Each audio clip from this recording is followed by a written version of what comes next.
नमस्कार मित्रों, आप सभी दर्शकों का आयुर्वेदिक क्लिनिक में स्वागत है। आज हम एक नए विषय पर चर्चा करेंगे। हमारे साथ हमारे डॉक्टर साहब के.पी. बेंजवाल जी आज फिर स्टूडियो में विद्यमान हैं। आज का विषय है हमारा हृदय रोग और इससे बड़ी जुड़ी हुई बीमारियां। डॉक्टर साहब नमस्कार।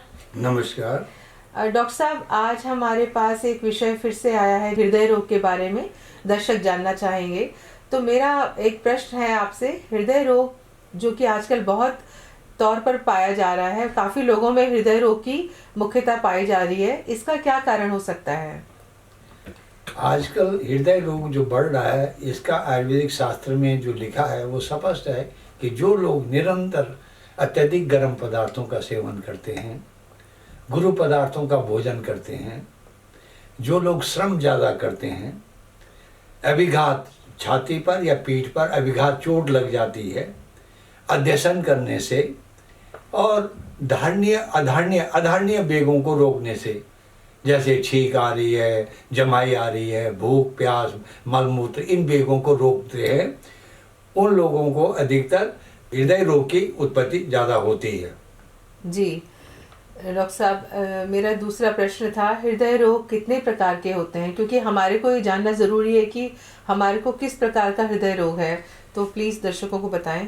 देखो, आयुर्वेदिक हिसाब से हृदय रोग 5 प्रकार के हैं: वातिक, पैतिक, श्लेष्मिक, सन्निपातिक और कृमिज, त्रिदोषज। ये 5 प्रकार के हृदय रोग है। लेकिन इनको यदि आम व्यक्ति नहीं समझ पा रहा तो इसको ऐसे समझिए कि जैसे bradycardia, tachycardia, endocarditis, myocarditis, dilatation of heart, palpitation और अंजाना पेक्टोरिस इत्यादि के मॉडर्न साइंस के डॉक्टर जो लोग हैं वो इन रोगों का वर्णन करते हैं और इनकी चिकित्सा करते हैं। ये हमारे इन 5 आयुर्वेदिक जो रोग बताए, वातज, पित्तज, कफज, त्रिदोषज, सन्निपातज, कृमिज, इन्हीं के अंतर्गत ये आ जाते हैं। तो हमारे ग्रंथों में इनका वर्णन पहले से ही है? हाँ, इस आयुर्वेदिक साइंस को आज से कम ग्रंथ के रूप में, लिखित रूप में 3-4 हजार वर्ष पहले से हमारे ग्रंथों में वर्णन है। लेकिन ये 12-13 लाख वर्ष पहले भी ये पहले से है। लेकिन मॉडर्न साइंस जो आप आज पूरा देश जानता है, ये 1628 से लेकर 1661 ईस्वी में डॉक्टरों को ये पता लगा कि हृदय भी कोई यंत्र है और हृदय का काम ही जो है रक्त को इधर से उधर ले जाने का काम है। इससे पहले सारे संसार में एलोपैथिक डॉक्टरों का ज्ञान नहीं था। अच्छा, तो फिर हमें तो इसलिए तो सभी आज की डेट में आयुर्वेदिक के ऊपर मोस्टली लोगों का फोकस हो गया और लोग इस पद्धति को दोबारा से अपनाने लगे हैं। हृदय रोग का मुख्य कार्य क्या होता है डॉक्टर साहब? हृदय रोग का मुख्य कार्य ये है कि मनुष्य जो कुछ आहार लेता है वो रस और रक्त ये घूम करके हृदय में जाता है। हृदय प्रदेश ही हमारा मन, मस्तिष्क और आत्मा का स्थान भी बताया गया है। जी, जैसे हम कहते हैं योग की दृष्टि से भी। नहीं, आयुर्वेद से भी मन आत्मा कहाँ है, तो हृदय में ही मन आत्मा भी विद्यमान है। तो यहाँ रस और रक्त का संचालन होता है और रक्त जो है उसको पूरे शरीर में परिभ्रमण करके संचालन करता है। जी, हृदय को देखा जाए तो हृदय कहाँ है? हृदय हमारे वक्षस्थल के दोनों ओर मध्य में वाम भाग में अधिकतर हृदय स्थित है। एक हृदय बंद मुट्ठी के भांति होता है। जैसे बंद मुट्ठी करो तो हृदय का उसी तरह से एक आकार है। इसके 4 कोष्ठ होते हैं, पहले 2 बायां और दायां, फिर इस बायां के ऊपर भी 2 कोष्ठ होते हैं और दाएं के ऊपर भी 2 कोष्ठ होते हैं। सारे शरीर का जो अशुद्ध रक्त है पूरे शरीर में भ्रमण करते हुए वो अशुद्ध रक्त सबसे पहले हृदय के दाएं हिस्से के ऊपर के कोष्ठ में आता है। जी, फिर वो वहां से एक वाल्व लगा होता है जिससे वो नीचे के दाएं के छेपक कोष्ठ में चला जाता है और वहां से पल्मोनरी आर्टरी द्वारा वो फेफड़ों में चले जाता है। फेफड़े उसको ऑक्सीजन की सहायता से शुद्ध करके पुनः उसको हृदय के बाएं भाग के ऊपर वाले भाग में भेजता है और वो शुद्ध खून जो है वहाँ से फिर नीचे के हृदय में आता है और फिर महाधमनी के द्वारा वो सब शरीर में जाता है। और हृदय की ये गति आज जन्म से लेकर अभी तक जब तक आदमी निरंतर चलती रहती है। क्योंकि माना जाता है कि बाकी अंगों में अगर कहीं भी कुछ कमी हो भी जाती है तो शायद इंसान थोड़े दिन सरवाइव कर लेता है और मैनेज कर सकता है, पर हृदय की गति बंद होने से तो इंसान का लाइफ ही समाप्त हो जाती है। ऐसे कई बार स्टेज होता है कि आपने देखा कि हृदय रोग के हार्ट अटैक हो गया, हृदय के बिगड़, उसका कारण क्या है कि हृदय के जो कपाट है अंदर, यदि वो बढ़ जाते हैं, जी। फैल जाते हैं, जी। जैसे खून के अंदर जितना कचरा जाता है, रक्त क्लेद कहते हैं उसको, कचरा माने रक्त क्लेद, खून के अंदर जितने क्लेद होते हैं जैसे सोडियम, रोडियम, अगर किडनी फिल्टर नहीं हुआ है तो अशुद्ध ब्लड हृदय में जाता है, तो हृदय की धमनी काठिन्य सख्त हो जाती है, उनका वो ब्लड सर्कुलेशन का क्षेत्र तंग हो जाता है, जिसके कारण से हृदय पर दबाव पड़ता है और उसका ब्लड प्रेशर या तो लो हो जाता है या तो हाई हो जाता है। अच्छा। जिसके कारण से मस्तिष्क में और तो हृदय की गति न पहुंचने से उसको मूर्छा हो जाती है। तो बीपी की जो हमारे को आजकल बीमारियां सुनने को मिल रही हैं, वो हृदय रोग की वजह से ही बीपी का बढ़ना और कम होना। बीपी के बढ़ने से हृदय रोग बढ़ जाता है। जी। अच्छा। बीपी जब यदि बढ़ता है तो हृदय रोग होने का बीपी मतलब हृदय रोग बढ़ जाता है। जैसे शुगर वाले को, किडनी वाले को, ये बीपी बढ़ जाने से हृदय रोग जल्दी ग्रसित हो जाता है। अच्छा, तो डॉक्टर साहब थोड़ा सा ये बताएं कि हमको कैसे पता चलेगा कि हमें कहीं हृदय की बीमारी तो नहीं है, इसके मुख्य लक्षण क्या होते हैं जो एक आम आदमी अपने तौर पर उस चीज को ऑब्जर्व कर सके और चेक कर सके कि कहीं उसको हृदय रोग की तरफ तो संभावना नहीं है। हाँ, ये सब जानने के लिए सबसे पहले थोड़ी सी भी परिश्रम करने पे हृदय की गति या नाड़ी गति तेज हो जाना, सांस फूल जाना, घबराहट हो जाना, पसीना आ जाना, जी मिचलाना, उत्क्लेश हो जाना, कभी कभी बमन हो जाना और हृदय प्रदेश में सूल हो जाना। हृदय के वेदना में सूल हो जाना बहुत इंपॉर्टेंट है। सूल बिना वायु के नहीं होता। तो हृदय प्रदेश में कैसा सूल होता है? जैसे कोई आपके हृदय पे डंडा मार रहा है या आरी से काट रहा है या कुल्हाड़ी से फाड़ रहा है, ऐसी वेदना समझो तो समझो कि हृदय में अंजाइना पेक्टोरिस का रोग हो रहा है। अच्छा। इसको हृदय सूल कहते हैं। हृदय में वायु की वृद्धि से ऐसा लगता है कोई आपके हृदय को दबा रहा, मार रहा है, प्रेशर कर रहा है, तो ऐसा ये होता है। लेकिन यदि मूर्छा आ रहा है, पसीना आ रहा है, चक्कर आ गया, मुंह सूख गया, प्यास लग रही है जी, उल्टी हो रही, तो समझो पित्त हो गया है। अच्छा। पित्त हृदय रोग, जैसे जो लोग अधिकतर चाय कॉफी पीते हैं, मैदा पीते हैं, गरम गरम भोजन करते हैं, खूब ज़्यादा ठूस ठूस कर भोजन करते हैं, उनको पित्त हृदय रोग हो जाता है। जी, ठीक। जैसे कफ का हृदय रोग हो गया तो रोगी आलसी हो जाता है, आलस्य हो जाना, शरीर का भारी हो जाना, किसी काम पे मन न लगना, भूख मर जाना, पेट फूल जाना, ये कफ के हृदय रोग के कारण हो जाता है। त्रिदोष में क्या है? तीनों दोष, वात पित्त कफ की उपस्थिति जब हृदय में तीनों बराबर बढ़ जाते हैं तो त्रिदोष हृदय रोग हो जाता है, डकार आना, ये सब। और कृमि, एलोपैथी में कृमि रोग नहीं माना गया, लेकिन हमारे यहाँ ये भी माना गया है कि जिस रोगी को पेट में कीड़े होते हैं तो उसको हृदय रोग भी हो सकता है, इसलिए उसको कृमि रोग कहते हैं। अच्छा। कई बार पेट में कीड़े होने से हृदय रोग हो जाता है। अच्छा। तो कृमि रोग के हृदय रोग होने में खुजली होना, जी मिचलाना, जी, बमन की प्रतीति होना, जी, इत्यादि ऐसे लक्षण विशेष होते हैं। जी। डॉक्टर साहब, आपने बहुत महत्वपूर्ण जानकारी दी। अब आप थोड़ा सा ये बताइए कि आयुर्वेदिक साइंस में जो हृदय रोग बतलाए गए हैं उनको हम आधुनिक मेडिकल साइंस में कैसे समझ सकते हैं? आधुनिक मेडिकल साइंस में देखो, आजकल जो डॉक्टर लोग देख रहे हैं तो उनको ब्रेडिकार्डिया हो गया। ब्रेडिकार्डिया का अर्थ यह है हृदय का, हम लोगों को जरा सा भी हृदय सुस्त धड़कना। जी।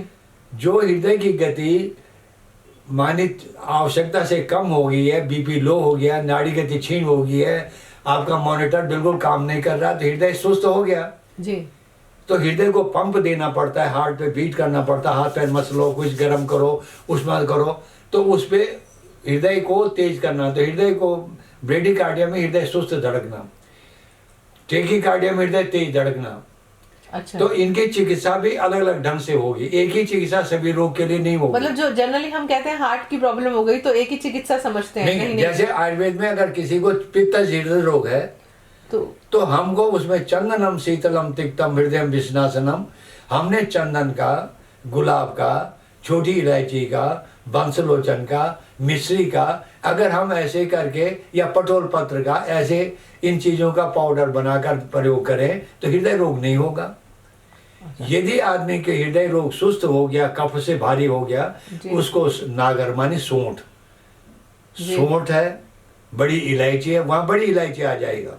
अच्छा, अगर हृदय में कफ और वायु है तो बड़ी इलायची के लिए सूंठ होगा जी, सूंठ होगा, बड़ी इलायची होगा, पुष्कर मूल होगा, अर्जुन का पेड़ होता है उसकी छाल का चूर्ण होगा जी। और इनका पाउडर बनाकर सुबह शाम एक एक आधा चम्मच दे गर्म पानी से तो लाभ होगा। तो ये चिकित्सा पद्धति का एक चिकित्सा में आयुर्वेदिक में सबसे पहले रोगी को, जब रोगी मूर्छित, रोगी को बेहोश हो जाता है, मूर्छित हो जाता है, तो चिकित्सक का कर्तव्य क्या है? चिकित्सक को सबसे पहले अपने उपसहायकों के साथ रोगी के गर्दन और छाती में यदि कोई भारी चीज है, कोई जेवरात वगैरह, उनको अलग कर देना चाहिए जी। उस पर पानी के छींटे दे करके होश में लाने का प्रयत्न करना चाहिए। यदि रोगी मूर्छित है, मुट्ठी बंद है, मल मूत्र भी त्याग हो रहा, होश में नहीं आ रहा, तो आयुर्वेदिक में कटफल नस्य एक दवाई है, कटफल नस्य, उसको सुंघाना चाहे तत्काल रोगी होश में आ जाएगा। अच्छा। कटफल नस्य का अर्थ यहाँ पर है काफल। हिमालय में गढ़वाल में काफल होता है, तो उसके पेड़ की छाल को पाउडर बना दो, उसके दोनों नाकों में अगर डाल दो तो रोगी तत्काल होश में आ जाए, ऑक्सीजन लगाने की कोई आवश्यकता नहीं होगी। अच्छा जी। हाँ, रोगी तत्काल आ जाएगा होश में। उसके बाद जब रोगी होश में आ जाता है तो उसको पूर्ण विश्राम दीजिए, शीघ्र सुपाच्य भोजन दीजिए और उसको फिर आयुर्वेदिक हिसाब से उसकी दवाई करें। तो दवाइयों में आ जाएगा जैसे योगेंद्र रस 125 मिलीग्राम मानी एक रत्ती जी। अर्जुन चूर्ण, अर्जुन का पेड़ जो होता है, अर्जुन छाल चूर्ण 1 ग्राम जी। अब्रक भस्म 125 मिलीग्राम जी। प्रवाल पिष्टी 125 मिलीग्राम जी। और पुष्कर मूल 1 ग्राम। ये सवेरे शाम इकट्ठा करके एक पुड़िया सवेरे एक पुड़िया शाम को गर्म पानी से या शहद से चाट लें। अच्छा। सवेरे नाश्ते के बाद प्रभाकर बटी 2 गोली और हृदयाणव रस 2 गोली, 4 गोली हो गई। ये सवेरे 10 बजे और शाम के 6 बजे गर्म पानी से ले लीजिए। खाना खाने के बाद अर्जुनारिष्ट 4 चम्मच और 10 मूलाष्ट 4 चम्मच समान पानी मिलाकर भोजन के बाद लें। एक दवाई है खमीरा मरवादी या खमीरा मोती का भी आता है, तो खमीरा 1 ग्राम सवेरे शाम चाटे। खमीरा मानी मोतियों का खमीरा बनता है। अच्छा। दूसरा गुलाब जल है, अर्क मकोय है, सौंफ का अर्क है जो दीपन पाचन करता है, गैस करता है, इसको दूर करता है।